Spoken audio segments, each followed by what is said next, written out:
Hey guys, Bryan here from Liquid Concepts. So today we're going to talk a little bit about rinsing. And so I know a lot of people have asked us to do a video on rinsing, what the specifics are, things like that. And so today we're going to pretty much cover all those basics on rinsing a part for the hydrographic process. So first off, we need to have a part that we have already dipped, and then that way we will show you what all we need to do as far as rinsing or anything like that, whether it's at your shop, at your home, anything like that, DIY. This will pretty much cover all the basics of rinsing the part. So we've already got our part here. We just got a speed shape, just did it in white, and we've got our carbon fiber, the CF282. I'm sure you've seen it on tons of videos. If you haven't, definitely check the description and the link below, and you'll be able to see where you can get that at. So we're just gonna go ahead, lay this on the water. And so mainly on something like this, we just want to just be a dip, nothing extravagant, nothing fancy.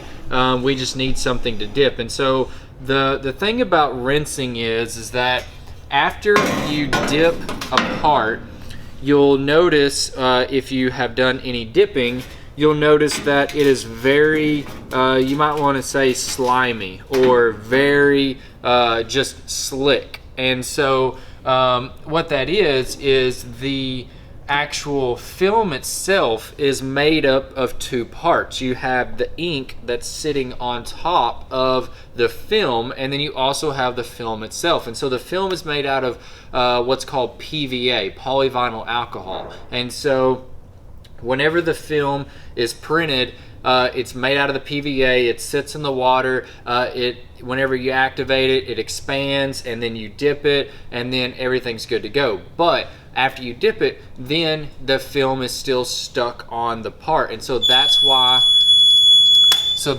we still have to rinse everything off. So now that we've got our 60 seconds on the water, let's grab our part, and let's just go ahead and dip this real quick. So we'll spray our activator. Now that we've got that, and then we've got a smooth glass finish across the entire part, then of course we'll dip it. So pretty basic on this. We've got our white here. We'll just go down pretty quickly, and then there we go. Now, so we've got our dip, and so this is what it comes out looking like. So you'll notice that it has a very glossy sheen to it all the way around the entire part. And so what that is, and of course you can't feel it on the part itself on the video, but this feels very slick and very slimy. And so what we have to do is we actually have to rinse all of this off. And so a lot of the videos that you'll see whenever we're doing a lot of the weekly tips and tricks or how-tos or anything like that, you'll clearly see that we dip the part and then we say, okay, we're just gonna go ahead and rinse it. So this is the part on where we go to rinse it at. So if you do have the ability to have like a big rinse station like this right here, then of course all we really have to do is just set it down in here, turn the machine on, and let it go. But what is rinsing? How do you rinse it? What do you need to do? So the main thing is you just have to throw water over it.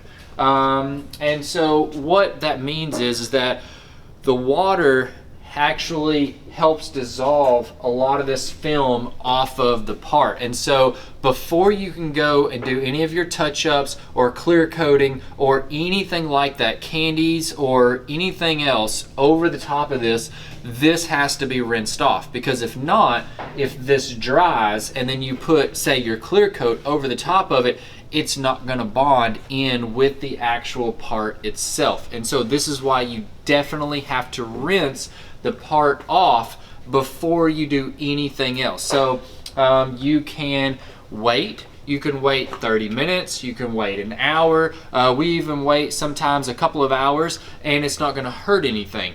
A lot of the times I really recommend that you don't sit there and let it sit like overnight or something like that, or let it dry up, especially like in high heat or humid conditions. You know, that will kind of get it to dry out a little bit quicker. A lot of the times we can have a water hose here and we can just quickly throw some water on it just to kind of keep it wet. And then whenever we have all of our parts in here at one time, we shut the door, we turn it on, everything rinses all at once. The biggest thing is if the part does dry and then you go to rinse it, it's not that it's a bad thing, it's just it does take a little bit longer to rinse off fully. And so it might be a little bit harder to get all the PVA, the excess film, off of the part. So for a lot of you guys that are DIY, just at your house, something like that, all you really need is some type of area to put water in, whether it be a sink or, you know, outside, just running it off into your grass, something like that. Or if you wanted to build a whole thing like this right here, any of that stuff will work. And so the biggest thing is that the water temperature will have an impact on how quickly this PVA is rinsed off. And so if you're just using normal tap water, then it's going to be a little bit colder. So in this tank right here, we have heaters in here, but we normally don't turn them on just because the actual whole shop stays at a pretty constant 60 to 70 degrees. So a lot of the times we don't actually turn these on at all. We just leave it and we just let it rinse for a little bit longer. And unless we're doing large production or something like that, that we need to get them rinsed quickly, then we don't really have to worry about that. So something to just kind of remember is that if you do have, say, a hot water and you can sit there from, like, say, a sink or something like that and rinse it off, hot water will rinse it off quicker than cold water will, mainly because the hotter the water, the quicker the PVA dissolves.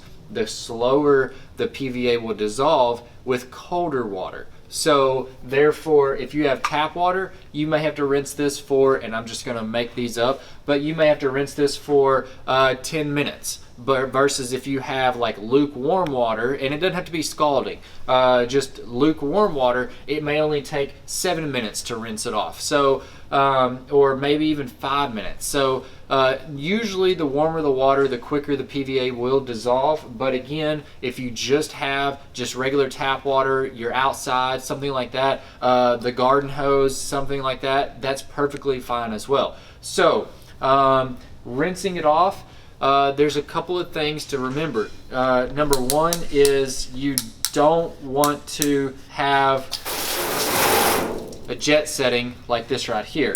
The jet is way too much pressure. You don't need that much pressure. Just a nice shower, something like that, is perfectly fine. You don't have to just hammer it down on there. The main reason for that is if you underactivate it or if you overactivate it. If you rinse it too quickly, if it is overactivated, then of course it will just literally just start smearing your pattern off. If it's underactivated and then you hit it with this jet, it's literally just going to start chipping off your parts. There's also other things that can happen in between that on the rinsing, but those are just kind of a couple of things to kind of look out for if something does happen to the part. So of course we could have literally dipped that, came right over here, rinsed it, been perfectly fine. Now that we've let it sit here, it's still fine. We can go ahead and rinse it now, or even, like I said before, wait a couple of hours and then rinse it. The biggest thing is that you want to get all of this shine off of this part. And so what we're gonna do here is we're gonna turn it back onto the shower setting, something like this right here, and then literally we're just going to rinse this off, and we're just going to move the water across it back and forth. Now you'll see that everything still looks shiny and everything is still glossy. But what you're gonna find is after you go to rinse that for say a couple of minutes or so, you'll start to feel that it's no longer really slimy. It's just a slick, wet part, not a slimy, wet part. And you'll definitely be able to feel that whenever you're rinsing that. So let's go ahead, let's get this all rinsed off. Of course, it'll be a lot quicker for you because we'll do time lapse on this, and then you'll be able to see the end result after we get it all rinsed off.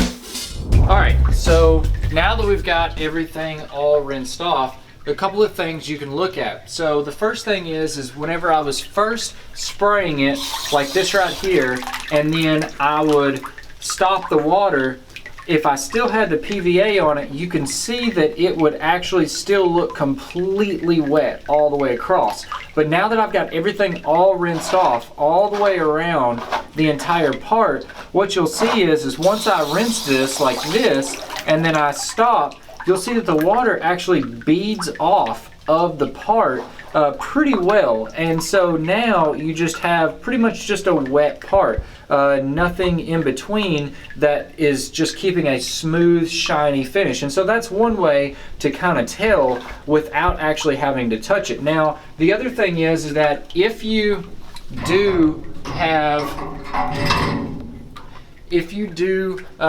a part, you can definitely touch it. It's not gonna hurt it. If it has been dipped correctly, you can do just like what you saw there, where as I'm sitting here spraying that, I'm actually just lightly just moving my hands all the way across, all the way around the entire part, just to make sure that I don't feel any more slime, any more PVA that's on that part, to get it to where it stays on there. Because I definitely want to make sure, as I was saying before, that you want all of that part completely rinsed off and ready to go, so then that way you can come back in, do any of the touch-ups, do any of the clear coating and things like that. So you can kind of see, like I was showing you, now that everything is rinsed off and it's all good, you can see it's still wet, but there is just a lot of beading off of the part with the water. And so now this is more or less just a actual wet part that now we can come back in.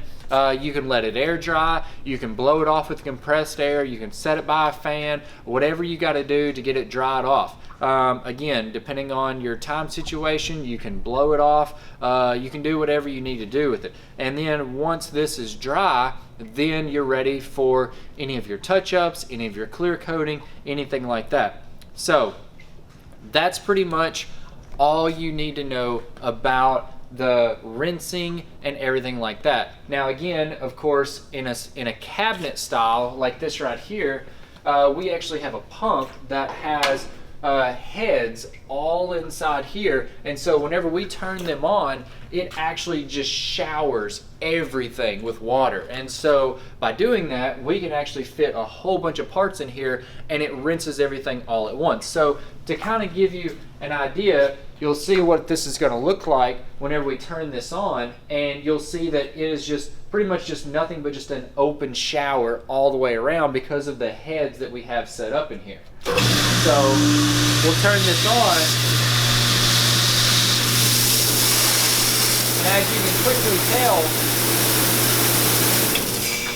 we mainly just have just a big shower all the way around to rinse all the parts all the way around. So of course we have our doors shut whenever we're doing that, of course, but the main thing is that we're just running just tons of water all the way around it to help quickly rinse tons of parts at one time instead of doing one part at one time. So production level wise, this is definitely something the way to go. But for somebody just starting out, somebody just getting into it or something like that, then definitely just having a water hose or some type of recirculation. That way you can have some type of vat of water that you can just quickly recirculate. That definitely works as well. So if you have any questions on rinsing a part, anything like that, definitely let us know. We'd love to hear from you. You can definitely write it down in the comments and we'll definitely get back to you as soon as we can. hopefully this has really helped you out on rinsing apart after the dip. I know we don't go through every bit of the process, but hopefully this will really help you out in seeing what all you really need to do from the dip to the rinse. And then of course you can see a lot of our other videos that we've got on any of the touch-ups or clear coating or anything like that that you may have any questions on. I'm sure we've probably covered it before. Definitely check out our weekly tips and tricks videos, because there is tons of information on there to help you get a really cool, really awesome finish with the Hydrographics. I hope you guys have enjoyed the video. I know we always do. I'm Bryan from Liquid Concepts. We're making Hydrographics great again. We'll see you guys next time.